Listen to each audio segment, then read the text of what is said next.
Ya syabab, apa urutan tanda hari kiamat? Kita tahu bahwa tanda hari kiamat itu ada banyak ya. Ada 10 tanda besar seperti Ya'juj Ma'juj, Dajjal, Nabi Isa turun, Dukhan, gempa dan lain-lain. Tapi mana yang terjadi lebih awal?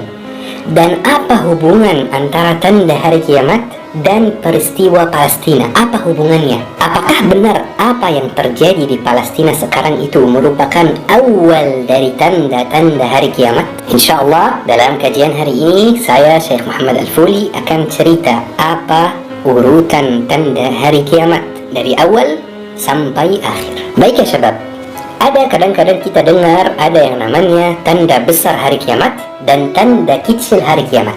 Tetapi sebenarnya kedua istilah ini tidak ada dalam hadis sahih dan merupakan dua istilah yang akademik saja, supaya ulama bisa membedakan antara mana tanda kecil yang merupakan tanda biasa yang kalau terjadi kiamat masih lumayan jauh, tidak benar-benar dekat, dan mana tanda besar yang kalau terjadi berarti kiamat benar-benar sebentar lagi. Makanya dua istilah ini hanya istilah akademik saja, istilah ilmu syar'i, supaya kita membedakan antara keduanya. Yang kita akan bahas hari ini adalah 10 tanda besar hari kiamat yang kalau terjadi berarti kiamat itu sudah sebentar lagi. Ada satu hadis penting teman-teman yang akan membantu kita untuk mengetahui urutan tanda hari kiamat yang benar. Hadisnya sahih, hadisnya luar biasa penting, tetapi jarang sekali dibaca atau dihafal. Fokus dan perhatikan setiap kata yang ada di dalam hadisnya. Rasulullah SAW bersabda, "Umranu Baitul Maqdisi kharabu Yathrib." Pembangunan Baitul Maqdis adalah tanda kehancuran Yathrib, Madinah. Kemudian, wa kharabu Yathrib khurujul malhama, dan kehancuran Yathrib itu adalah tanda terjadinya pertempuran besar, malhama. Wa khurujul malhama Fathul Qustantiniyah, dan terjadinya pertempuran besar itu adalah tanda penaklukan Konstantinopel, yaitu Istanbul. Wa Fathul Qustantiniyah khurujud Dajjal, dan penaklukan Konstantinopel adalah tanda keluarnya Dajjal. Hadisnya mungkin agak kompleks dan butuh penjelasan, tapi dari hadis ini kita bisa tahu urutan tanda hari kiamat. Teman-teman, kalau mau lebih khusyuk dalam salat, mau memahami ilmu agama, sangat dianjurkan untuk belajar bahasa Arab. Buat teman-teman yang mau belajar bahasa Arab, hubungi Syabab Belajar Akademi. Buat yang muda, buat yang tua, buat yang sibuk, buat yang waktunya longgar, insya Allah semuanya bisa belajar. Bahkan yang di luar Indonesia pun bisa belajar. Hubungi mereka, mudah-mudahan lancar insya Allah proses belajarnya. Ada beberapa peristiwa penting yang akan terjadi sebelum tanda besar pertama hari kiamat yang kita harus pahami dan pelajari dengan baik supaya kita tahu urutan tanda hari kiamat. Hal pertama atau peristiwa pertama yang akan terjadi adalah Palestina akan merdeka, teman-teman. Dan Palestina merdeka itu adalah hal yang hak. Palestina pasti akan merdeka sebelum hari kiamat. Dan saya yakin teman-teman, Palestina akan merdeka dalam waktu dekat. Waktu dekat yang saya maksud di sini bukan 1 atau 2 tahun, tapi bisa 10 sampai 30 tahun. Tetapi yang pasti, insya Allah Palestina akan merdeka dalam waktu dekat. Disebutkan dalam hadis ini teman-teman bahwa Baitul Maqdis akan dibangun lagi, ya. Pembangunan Baitul Maqdis, kalau ada yang mau bisa catat hadisnya. Baitul Maqdis akan dibangun lagi. Maksudnya apa dibangun lagi? Dibangun lagi teman-teman, maksudnya akan dimakmurkan lagi oleh umat Islam. Maksudnya Baitul Maqdis akan dibebaskan sebelum mulainya tanda hari kiamat. Baitul Maqdis akan merdeka. Baitul Maqdis akan kembali lagi di tangan orang muslim. Bukan hanya merdeka teman-teman, tetapi setelah Palestina merdeka, Palestina akan mendirikan sebuah negara baru, sebuah negara Islam baru yang ibu kotanya adalah Baitul Maqdis. Rasulullah sallallahu alaihi wasallam bersabda dalam hadis lain, "Idza ra'aita al-khilafata qad nazalat ardan muqaddasah faqad danatiz zalazil wal balabil wal umurul 'izam was-sa'atu yawma idzin aqrabu ila an-nasi min yadayhim ila ra'sihim." Jika kamu melihat khilafah telah turun di tanah suci Baitul Maqdis, maka telah dekat gempa-gempa besar, kekacauan dan perkara-perkara besar, dan pada saat itu kiamat lebih dekat kepada manusia daripada tangan mereka kepada kepalanya. Maka sebab akan terbentuk sebuah negara baru yang ibu kotanya adalah Baitul Maqdis. Tetapi sayangnya disebutkan juga dalam hadis ini bahwa ketika Baitul Maqdis kembali lagi ke tangan orang muslim, akan terjadi sebuah peristiwa lain yang namanya kharabu Yathrib, kehancuran Madinah. Kota Madinah akan hancur teman-teman ketika Palestina kembali di tangan umat Islam. Hancur kenapa? Tidak disebutkan. Siapa yang menghancurkan? Tidak disebutkan juga. Tetapi ada dua kemungkinan kenapa Madinah akan hancur setelah Palestina merdeka. Dua kemungkinan teman-teman. Kemungkinan yang pertama, akan terjadi perang saudara di Madinah. Karena banyak yang melihat negara Arab itu, khususnya yang di Jazirah Arab, negara yang modern, mewah, gedung pencakar langit. Tetapi sebenarnya ini hanya layar depan saja. Di dalamnya tidak seperti itu. Di dalamnya, di sana masyarakatnya berbasis suku, bukan berbasis kewarganegaraan seperti kita di Indonesia. Jadi kita di Indonesia istimewa, punya yang namanya kewarganegaraan. Jadi setiap orang punya hak dan punya kewajiban terlepas dari agamanya dan terlepas dari latar belakangnya. Ya, namanya warga negara. Harus melaksanakan beberapa kewajiban dan harus mendapatkan beberapa hak. Kalau di negara Arab teman-teman, sampai hari ini negara Arab yang di Jazirah Arab, negaranya itu berbasis suku, bukan berbasis kewarganegaraan. Walaupun ada kewarganegaraan, tetapi itu hanya layar depan saja teman-teman. Bisa jadi itu penyebab ada ke depan perang saudara yang terjadi di sana, maka kota Madinah akan hancur. Ini kemungkinan yang pertama teman-teman. Ada juga kemungkinan yang kedua, yaitu ada negara asing yang akan menyerangi Madinah setelah Palestina merdeka. Balasan dari kekalahan Zionis di Palestina, mereka akan menyerangi Madinah, dan itu menyebabkan kota Madinah hancur. Mungkin yang menyerangi itu Eropa, mungkin yang menyerangi itu Amerika, kita tidak bisa memastikan. Setelah Madinah hancur teman-teman, dan setelah Palestina dibebaskan, itu akan menyebabkan ketegangan antara umat Islam dan Barat, dan akan terjadi perang kecil-kecilan antara umat Islam dan Barat juga teman-teman.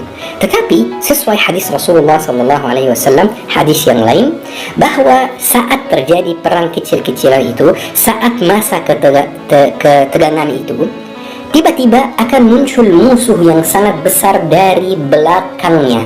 Musuh yang sangat besar itu jumlahnya sangat besar. Musuh yang sangat besar itu sangat mandiri. Musuh itu ingin menyerangi Barat. Maka umat Islam dan Barat akan membuat perjanjian damai teman-teman.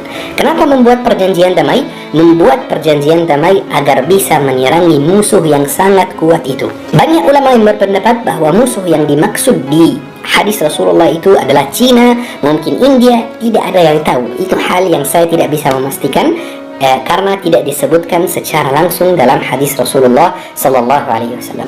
Yang pasti umat Islam dan Barat akan bersatu untuk menyerangi umat yang jumlahnya sangat besar, yang sangat kuat itu, yang ingin menyerangi Barat. Dan betul teman-teman, berkat perjanjian damai itu, umat Islam dan Barat akan berhasil mengalahkan umat yang jumlahnya sangat besar itu. Tetapi teman-teman, setelah kemenangan, Barat akan mengkhianati umat Islam dan mereka akan menjajah kota Istanbul.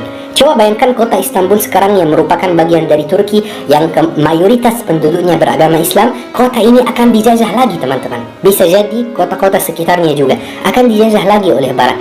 Barat akan mengkhianati perjanjian damai ini dan akan menjajah kota Istanbul. Maka teman-teman, akan terjadi perang yang sangat besar antara umat Islam dan Barat yang namanya Malhamah. Tetapi ini bukan Al-Malhamah Al-Kubra yang di akhir zaman. Ini bukan, ini beda. Di perang ini, kata Rasulullah SAW, Barat akan menyiapkan 12,000 tahta 80 raya, akan menyiapkan 12.000 prajurit di bawah 80 bendera, di bawah 80 pasukan. Setiap pasukan 12.000. Jadi jumlah pasukan Barat dalam perang itu sekitar 1 juta prajurit, teman-teman. Coba bayangkan, banyak sekali.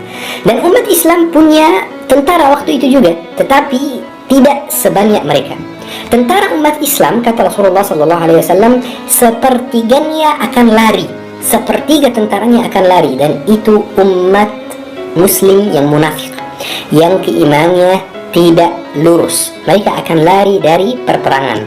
Dan ada sepertiga dari tentara umat Islam akan mati syahid, teman-teman. Dan akan ada sepertiga yang meraih kemenangan dalam perang besar itu. Kemudian teman-teman, kota Istanbul akan dikembalikan lagi ke tangan orang Muslim tanpa perang. Jadi perangnya terjadi di tempat lain, kemungkinan besar di negeri Syam. Kemudian setelah umat Islam mengalahkan Barat, kota Istanbul otomatis kembali di tangan orang Muslim tanpa perang. Tetapi di sini teman-teman, ulama dan ahli sejarah bingung sekali, karena disebutkan dalam hadis sahih bahwa yang masuk kota Istanbul untuk kedua kalinya setelah kembali lagi ke tangan orang Muslim adalah 70.000 prajurit Muslim keturunan Bani Ishaq, keturunan Barat. Jadi ahli sejarah bingung gitu ya kan? Kan ini perang antara Barat dan umat Islam. Bagaimana yang masuk kota Istanbul dari umat Islam adalah 70.000 prajurit dari keturunan Barat juga. Dan setelah diskusi, setelah cari-cari, baca referensi, ulama sepakat bahwa ketika perang Malhamah itu, dan ketika umat Islam yang jumlahnya tidak sebanding ya dengan jumlah Barat, ketika umat Islam mengalahkan Barat waktu itu, banyak orang Barat yang hatinya akan terbuka, yang akan mendapatkan hidayah, yang akan mendapatkan hidayah Islam dan akan memeluk agama Islam, dan mereka akan menjadi bagian dari tentara umat Islam waktu itu, dan mereka yang akan masuk kota Istanbul tanpa berang, mereka yang akan menerima kota Istanbul lagi dari penjajahan Barat. Sesuai hadis Rasulullah teman-teman, sekarang Istanbul sudah ditakluk lagi, sudah di-Fath al-Konstantiniyah. Tinggal satu langkah lagi, yaitu keluarnya Dajjal, teman-teman. Ada satu hal penting yang perlu disebutkan di sini, teman-teman, bahwa Al-Mahdi akan keluar saat perperangan besar antara umat Islam dan Barat. Tapi tidak ada yang tahu kapan tepatnya dia keluar. Bisa jadi keluarnya pas perperangan besar itu, bisa jadi keluarnya sebelum perperangan besar itu. Tetapi yang pasti, saat terjadi perang itu, Al-Mahdi sudah ada. Dan saat Dajjal keluar itu, Al-Mahdi juga sudah ada. Jadi Al-Mahdi akan keluar pada masa perperangan ini. Kata Rasulullah SAW, Istanbul akan ditakluk di tahun ke-6 setelah perang yang sangat besar itu, Malhamah. Jadi perangnya bakal makan waktu yang sangat lama. Misalnya perangnya mulai 2030, maka Istanbul ditakluk 2036. Di tahun ke-7 kata Rasulullah SAW, Dajjal akan keluar, teman-teman. Kalau Dajjal sudah keluar, berarti kiamat sudah sangat dekat. Berarti tiupan malaikat Israfil itu sudah sebentar lagi. Dajjal akan tetap di bumi 40 hari, teman-teman. Dan ini tanda pertama hari kiamat yang akan muncul. 40 hari Dajjal di bumi, mengunjungi setiap desa, setiap tempat di bumi ini kecuali Makkah dan Madinah, teman-teman. 40 hari, hari pertama ibarat setahun, hari kedua ibarat sebulan, hari ketiga ibarat seminggu, dan hari-hari berikutnya merupakan hari biasa. Jadi kalau kita totalkan, Dajjal akan tetap di bumi sekitar setahun 2 bulan, teman-teman. Kemudian teman-teman, akan terjadi tanda kedua hari kiamat, yaitu turunnya Nabi Isa untuk membunuh Dajjal. Dan ini adalah tanda kedua, teman-teman. Dan kita sudah bahas tanda ini di kajian lain, teman-teman bisa cari sendiri di YouTube.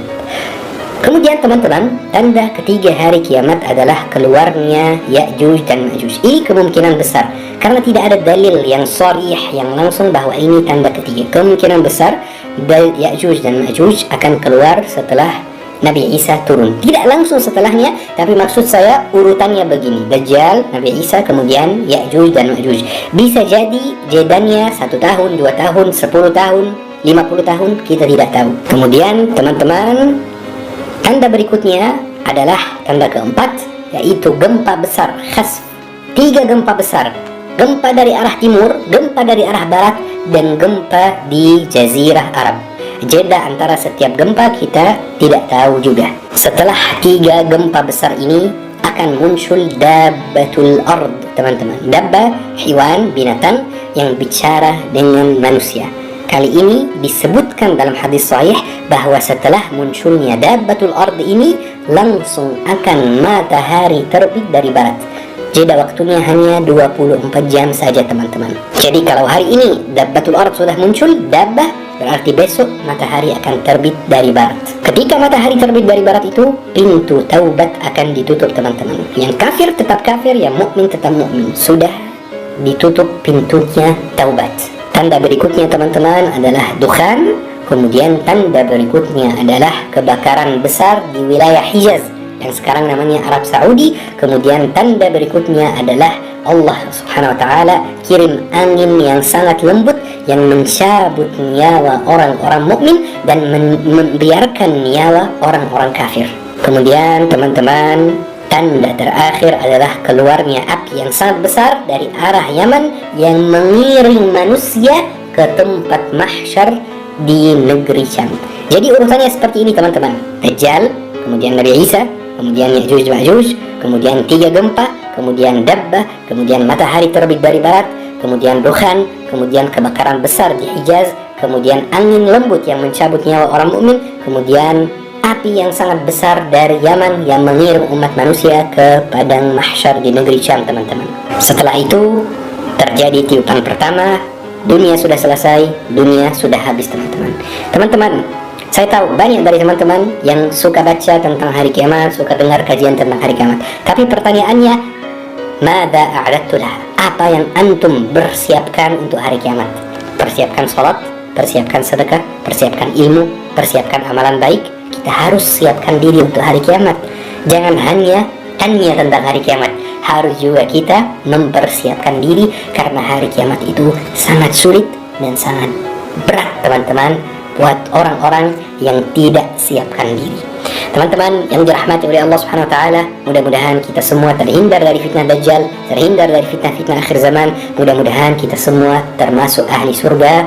Amin ya rabbal alamin. Ayo kita akhiri kajian hari ini dengan doa kafaratul majlis. Subhanakallahumma bihamdik, asyhadu an la ilaha illa anta, astaghfiruka wa atubu ilaik. Syukran. Wassalamualaikum warahmatullahi wabarakatuh. تعلمت عنك الكثير فأرجو استقام الخطى والمسير.